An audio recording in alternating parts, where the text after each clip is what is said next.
E nesse dia do pequeno e microempreendedor, a gente recebe ao vivo em nossos estúdios o nosso embaixador Renan Lafranchi e ele, contador Alexandre Santana. Muito obrigado por terem vindo. Obrigado, Sara. Renan sarando de uma gripe, tá ótimo, já zerado. Já tô zerado, já tô sarando. Quero ver o ânimo, quero ver o ânimo. Hoje é meu dia também, do MEI, microempreendedor. É verdade? Profissional, ó, pergunta, tá? Profissional liberal é a mesma coisa que microempreendedor ou não? Alexandre. São coisas distintas. Olha só. São coisas distintas. Profissional liberal é aquele que tem uma profissão, Tá. um conselho por trás. Por exemplo, ciências contábeis, é um profissional liberal. Tá. O direito, advogado, OAB. Correto? Microempreendedor individual é aquela pessoa que faz atividades normais, como manicure, pedicure. Então, esses são os microempreendedores individuais. Esses microempreendedores individuais, eles precisam ter o MEI? Necessariamente, sim. Ok. Justamente para que ele possa ser legalizado perante as instituições financeiras e ele tenha uma comprovação de renda. Então, o governo flexibilizou o microempreendedor individual justamente para que esses pequenos, no qual nós falamos, manicure, pedicure, enfim, essas atividades que não... Fosse regularizado, né? Fossem regularizadas e obtivessem crédito perante as instituições financeiras. Eu não sei exatamente quanto, mas não é uma coisa tão nova assim, o quê? De uns 20, 10 anos pra cá? Sim, aproximadamente. Porque não é uma coisa assim também tão antiga. Não. Agora, é muito legal a gente falar porque a quantidade de microempreendedores aumentou assim exponencialmente, né, Renan? Gigante, principalmente na pandemia, né? Na pandemia, infelizmente, muitas pessoas tiveram seus empregos cortados e aí aquela segunda renda passou a ser a primeira renda. Né? Então, assim, não é a primeira vez que a gente fala sobre isso. Nós já falamos com a doutora Patrícia sobre algumas coisas sobre a aposentadoria do MEI. Então, assim, ainda as pessoas nos procuram muito para perguntar, tá, mas e o MEI? E o tal do imposto de renda, né, Alexandre? Que agora vocês devem ter ficado louco esses meses aí, mas aumentou muito. E quando você abre uma empresa, o abrir uma empresa não é só o ato de você vender algo ou alguma coisa, um produto ou um serviço, mas tem que estar no papel também.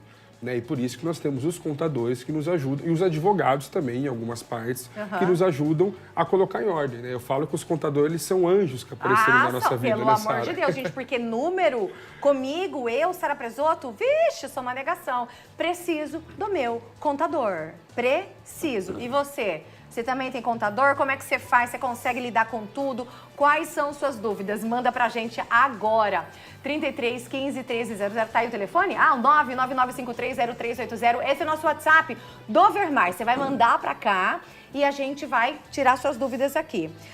Alexandre, já tem mensagem já? Já tem mensagem do Murilo, tirando com dúvidas, fazendo perguntas. Se você tem dúvida, manda pra cá. Olha lá. Boa tarde, Sara, tudo bem? Eu tenho uma MEI. Eu gostaria de saber como funciona a aposentadoria para quem tem MEI. Admiro muito seu programa. Obrigada, Murilo! Muito bem, essa é uma ótima pergunta. Então, o microempreendedor individual, ele tem por benefício, quem assim é incluso, esse pilar da questão da aposentadoria. A partir quando ele contribui, a partir de 12 meses, ou seja, um ano, ele já entra dentro do programa de aposentadoria do governo. Auxílio doença, tem que contribuir pelo menos 12 meses. E o salário maternidade para quem é mulher. Ok. Tem que contribuir também contribuir com mais de 12 meses para ter esses 3 benefícios sendo microempreendedor individual. E quando que eu sei que a pessoa vai se encaixar, por exemplo, no meu negócio? Se eu vou ser uma microempreendedora ou se eu vou ser uma pequena empreendedora simples, vou me encaixar no simples? Quando que a gente sabe essa diferença? Isso, o Simples Nacional são para as microempresas. Microempreendedor individual é totalmente diferente. É só o profissional. Exato. Ele não tem funcionários. O microempreendedor individual pode contratar pode um ter? funcionário, sim. Ele pode contratar um funcionário. Como um microempreendedor individual, sim. Ele pode ter alguém trabalhando para ele. Sim. Gente, você está vendo? Esse é um Tem um monte de benefício. coisa que a gente não sabia. Sim. E é engraçado, Sara, que quando a gente fala sobre isso, por mais que a gente consiga, talvez não todas as dúvidas, sanar todas as dúvidas, mas ainda há muita gente com dúvidas sobre como você direcionar essa questão do MEI.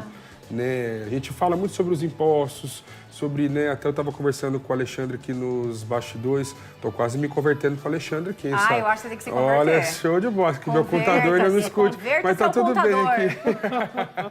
Mas eu acho que a gente tem muito que aprender ainda, porque tem muita gente que acha que é uma coisa simples. Tá. Não é tão simples assim. Não. Você precisa trabalhar, porque uma hora a conta chega, né, Alexandre? E quando chega tem que tomar cuidado, que o negócio é punk.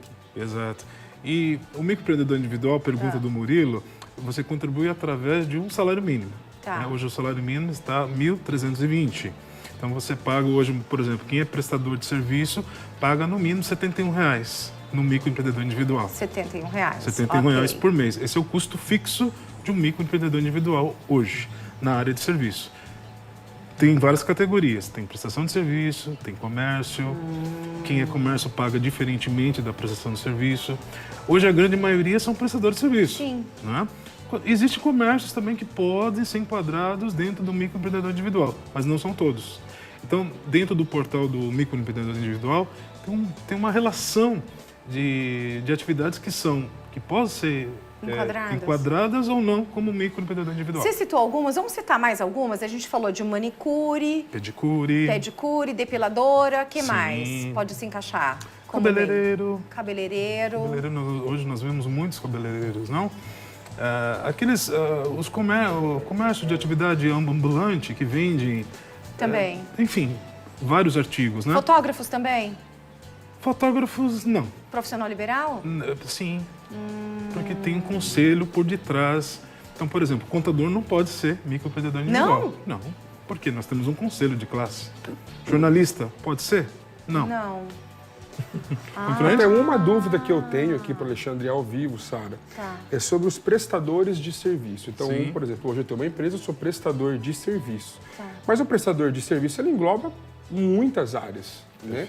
Como que nós segmentamos isso? Né? Até na hora de tirar uma nota fiscal, ele tem uma porcentagem que você precisa pagar. E quanto mais nota, né, aí o negócio é complicado, a gente sabe disso. E tem outros jeitos também de você abater isso. Mas o prestador de serviço, ele engloba tudo que presta algum serviço ou não? É que assim, nós temos o cartão CNPJ, que é o Cadastro Nacional de Pessoa Jurídica. Muito bem. Nós temos ali a atividade primária e a atividade secundária, que são os CNAES. Código Nacional de Atividade Econômica. Dentro desse Código Nacional de Atividade Econômica primário e secundário, então você pode escolher uma atividade, por exemplo, primária que você vai fazer e uma atividade secundária. Ali você coloca quais as atividades de prestação de serviço que você quer diversificar através do CNPJ. Tá vendo, gente? É tanta coisa. Tem muita gente que perde trabalho porque não tem nota para lançar, não está regularizado. Então, isso é muito importante. Não tem o CNPJ para colocar lá, de repente, às vezes, num contrato, precisa, né, de uma razão social. Então, isso é muito importante. A gente tem que estar tudo regularizado para a gente conseguir trabalhar da maneira adequada. 43 999520380. Tem mais mensagem de telespectador? Coloca aí na tela para a gente responder. Vamos ver? Boa tarde, Sara. Eu que fiz o MEI uns anos atrás, não sabia ao certo como funcionava, achei que só pagaria alguma taxa se emitisse nota e nunca paguei. Como faço para regularizar? E aí? Muito bem. Eita! É uma pergunta muito boa. A regularização ela é fácil. Nós precisamos, é o chamado CCME, aquele cadastro do contribuinte de microempreendedor individual. Eu tinha falado no programa anterior que hoje é fundamental qualquer pessoa física ter certificado digital. Porque através do certificado digital nós tiramos o raio-x do CPF. Né? Como que está o CPF, como que está a MEI, como que está a atividade, se ela está recolhendo mensalmente, se ela fez as declarações perante o CNPJ. Então eu digo hoje que é fundamental. Tem que ter o certificado digital. Tanto para a pessoa física quanto para a pessoa jurídica. Isso. O da pessoa física, quem é microempreendedor individual, automaticamente você pode acessar o teu microempreendedor individual. Então você tirar o eCPF. Você já acessa o teu microempreendedor individual através do certificado digital. A gente vai vivendo e aprendendo, meu Deus do céu. 43 999520380. Vamos para a última pergunta? Vamos responder mais uma pergunta aqui. Pergunta: quem é motorista de aplicativo entra no MEI ou Simples? Obrigada, excelente pergunta. E aí? Motorista de aplicativo, veja, Nós estávamos até falando, né? Isso. Sobre eu acredito que, dependendo do faturamento, é muito importante você hoje estar no Simples Nacional. Porque o Simples Nacional, ele te permite dá um faturamento maior. Maior. Ok. E você pode estar pleiteando, por exemplo, créditos maiores perante as instituições financeiras, né? Então, a MEI é limitado. Você pode faturar até 81 mil ano. No ano. No ano. Isso Passou disso, você já é microempresa. Então, mas ou seja, automaticamente? não, aí você tem que pedir um enquadramento, desenquadrar como microempreendedor individual e transformar a empresa para uma microempresa que vai ser enquadrada dentro do Simples Nacional. Simples Nacional, o que que é? É um regime de tributação. O MEI, ele paga uma taxa fixa, por exemplo, prestador de serviço, paga R$ 71 por mês. Tá, Só. só. Por exemplo, uma empresa do Simples Nacional, ele pode pagar a partir de 6% do faturamento. Ou seja, vai variar. Vai variar. Vale a pena você ser uma microempresa hoje? Eu acredito que sim. Por exemplo, o motorista de aplicativo, ele pode fazer muitos trabalhos, viagens. Então, possivelmente, ele deve ter um faturamento quase que razoável. Não compensaria, no caso dele, eu acredito, ser um microempreendedor individual. E sim, uma microempresa. A Carol também mandou mensagem, essa resposta foi para Carol. Tá respondido. Legal. Tá respondido. Gente, é isso. Obrigada que vocês vieram. Alexandre, Muito obrigada obrigado. por tirar as dúvidas. Acho que é Tamo muito junto. importante. Renanzinho, melhora dessa gripe, rapaz. Já tô Pelo melhor, amor de graças a Deus. Quero você assim, ó. Assim, Bombando. ó. Ah, Vai bombando. dar tudo Obrigada, certo. viu? Obrigado. Obrigada, gente. Tchau.